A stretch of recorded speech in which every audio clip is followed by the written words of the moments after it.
sakit, Bu. Ada suratnya, masih Ibu? Suratnya tadi dia WA saya, Bu. Dia bilang dia kurang enak badan. Oh, semoga kita doakan Putri cepat sembuh ya. Ya, Bu. Ada lagi namanya, yaitu ada Intan. Kemana dia? Intan nggak tahu, Bu. Dia nggak ada beri kabar, Bu. Oh, jika tidak ada kabar Ibu buat absen aja ya. Ya, Bu. Oke.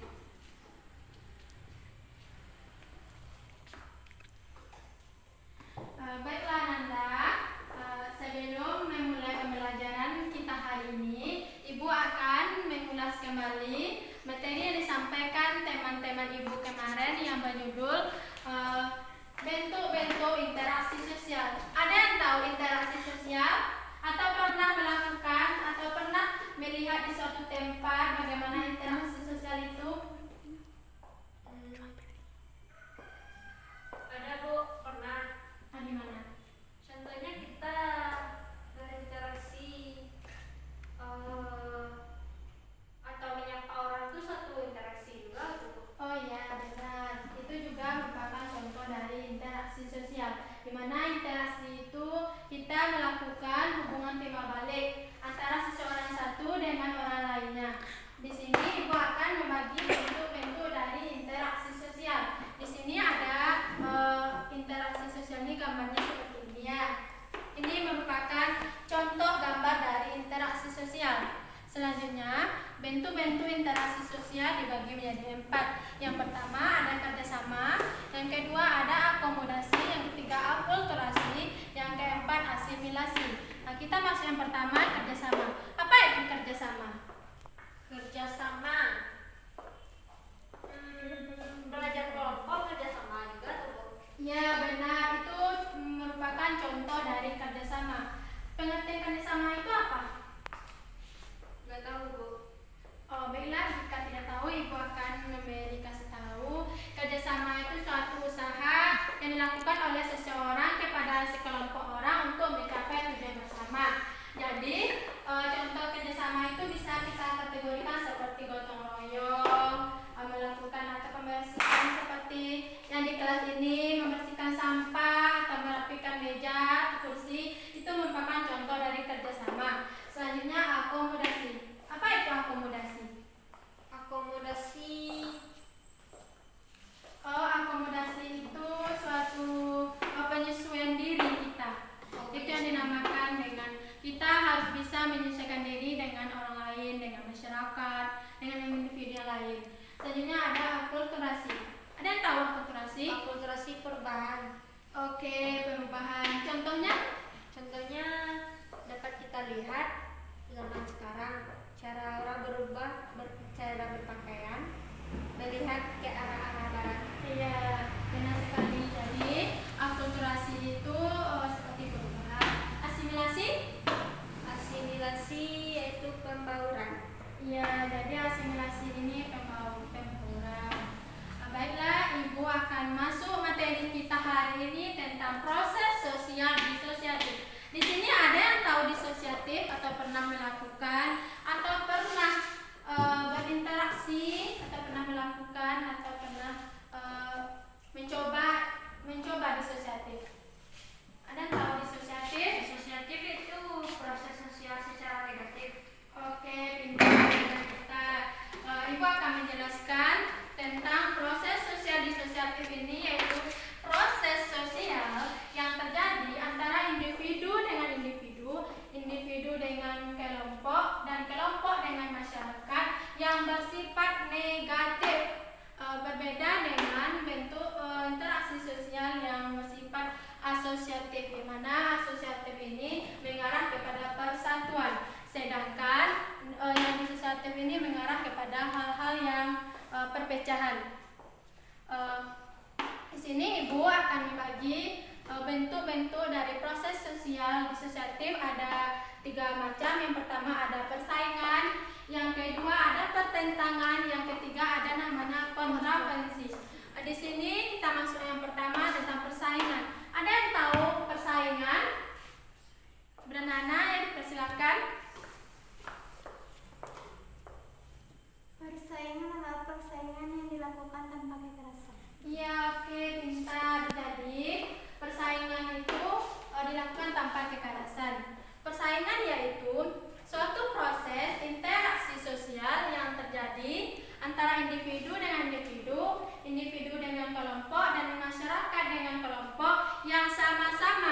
mencari keuntungan tanpa dilakukan dengan cara kekerasan. Ini merupakan contoh dari persaingan. Ini termasuk juga persaingan. Ini persaingan individu. Di sini ada yang bisa mencontohkan bentuk dari persaingan itu dalam kehidupan sehari-hari, di sekitar maupun di dalam masyarakat. Persaingan para pedagang, Bu. Iya, itu juga contoh dari persaingan. Di sini itu akan membagi bentuk persaingan itu dibagi menjadi dua. Yang pertama ada persaingan kelompok, yang kedua ada persaingan individu. Ada yang tahu contoh persaingan kelompok? Persaingan Antar tim. Ya, benar.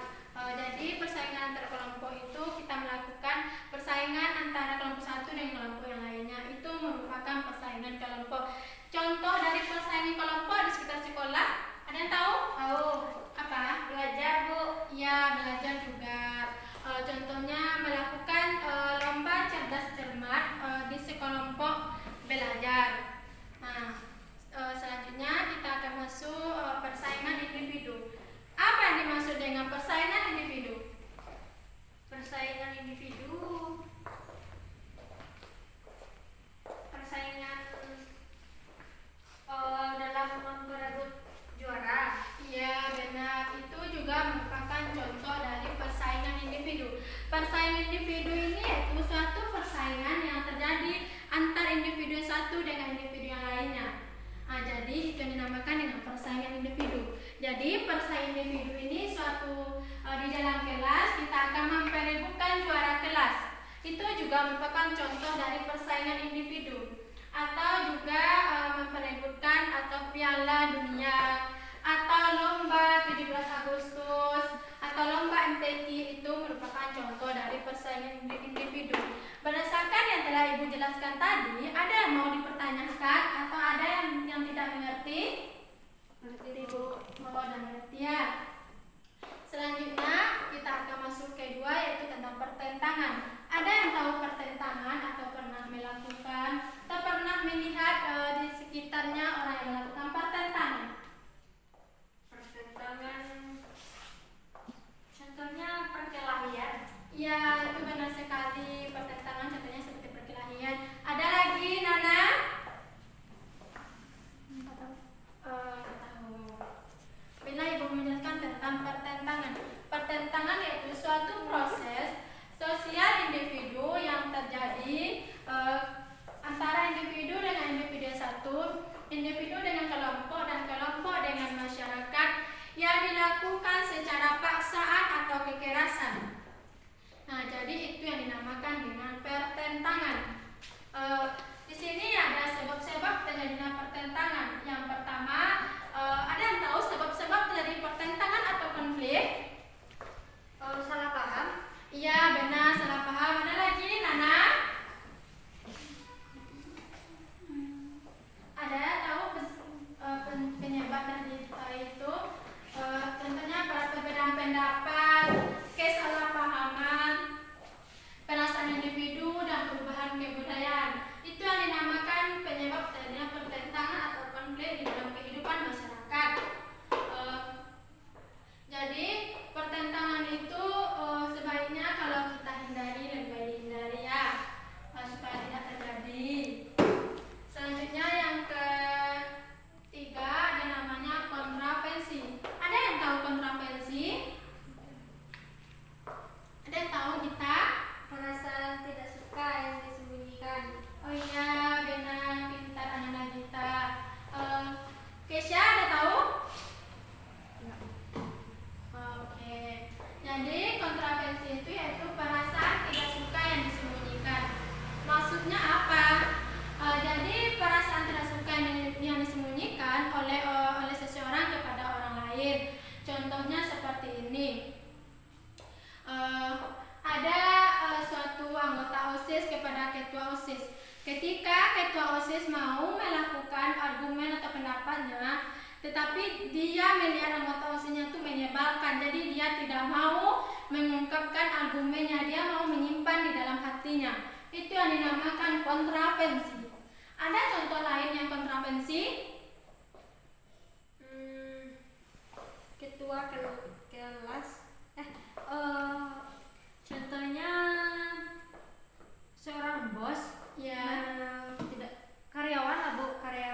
suka terhadap bosnya, tapi dia lebih memilih di dalam perasaannya atau disembunyikannya. Iya benar, itu juga merupakan contoh dari kontravensi. Di sini ada gambar yang dinamakan dengan kontravensi, yaitu ada seperti disembunyikan suatu perasaan. Ini juga merupakan gambar dari kontravensi. Di sini kontravensi sendiri dibagi menjadi 4 kategori. Yang pertama ada namanya intensif. Kontravensi intensif ini ada yang tahu Ananda seperti apa contoh dari kontravensi intensif? Nggak tahu, Bu. Contoh dari kontravensi intensif ini seperti penghasutan terhadap pihak lain sehingga terjadilah perselisihan, itu yang dinamakan dengan intensif. Yang kedua ada namanya rahasia. Ada yang tahu dengan rahasia atau kontravensi rahasia? Merahasiakan sesuatu terhadap orang lain. Iya benar, itu juga merupakan dari rahasia. Jadi rahasia itu contohnya seperti ini. Kita diam-diam membeberkan rahasia teman kita kepada orang lain. Itu juga merupakan contoh dari kontravensi rahasia. Ada lagi yang bisa contohkan rahasia? Oke. Yang ketiga namanya ada sederhana.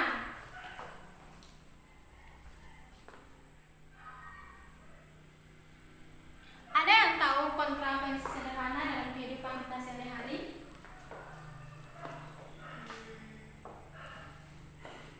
Tetangga, Bu, menyembunyikan sangat suka sama orang. Jadi ada tetangga lain menghasut tetangga yang satu sehingga satu pecah. Oke, pintar. Jadi kontravensi sederhana ini contohnya seperti mencaci maki dan menghina. Itu juga merupakan contoh dari kontravensi sederhana. Yang keempat ada namanya kontravensi tastis. Ada yang tahu dengan tastis? Tastis. Nggak tahu, Bu, apa tuh, Bu? Tastis ini seperti provokasi atau melakukan ancaman kepada seseorang. Itu yang dinamakan dengan tastis.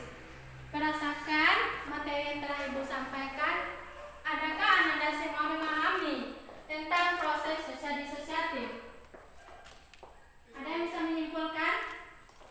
Tidak semuanya tahu, Bu. Cuma coba bisa diberikan. Coba Ananda simpulkan. Yang singkat-singkatnya saja. Bentuk-bentuk Sosiatif. Yang ini disosiatif itu suatu proses sosial yang bersifat negatif. Iya benar. Ada beberapa bagian. Pertama itu persaingan. Persaingan adalah suatu yang dilakukan tanpa kekerasan.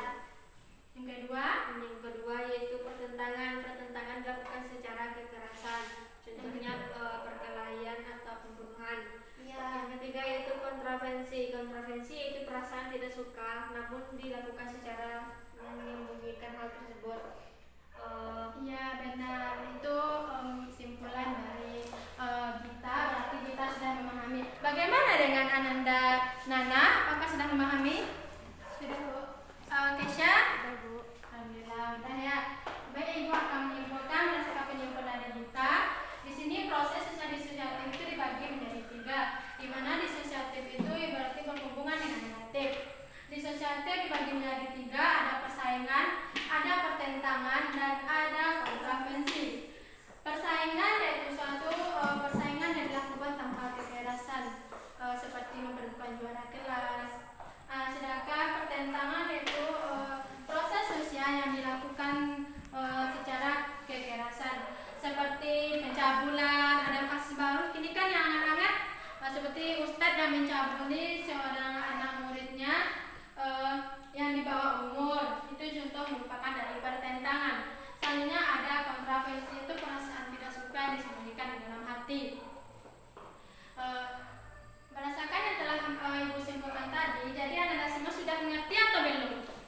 Bu. Alhamdulillah sudah ya. Selanjutnya, jika Anda semua sudah mengerti, Ibu akan memberikan tugas kepada Anda. Silakan Anda kumpul minggu depan ke Ibu. Silakan catat soalnya. Yang pertama, jelaskanlah perbedaan antara asosiatif dan disosiatif. Yang kedua, jelaskanlah serta contohkanlah dari bentuk-bentuk persaingan dan pertentangan. Yang ketiga, sebutkanlah contoh dari kontravensi yang sedang hangat-hangat terjadi saat ini.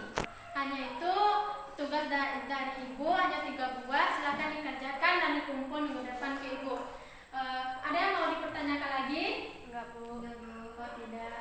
Jika tidak ada, kita mengucapkan pembelajaran hari ini dengan mengucapkan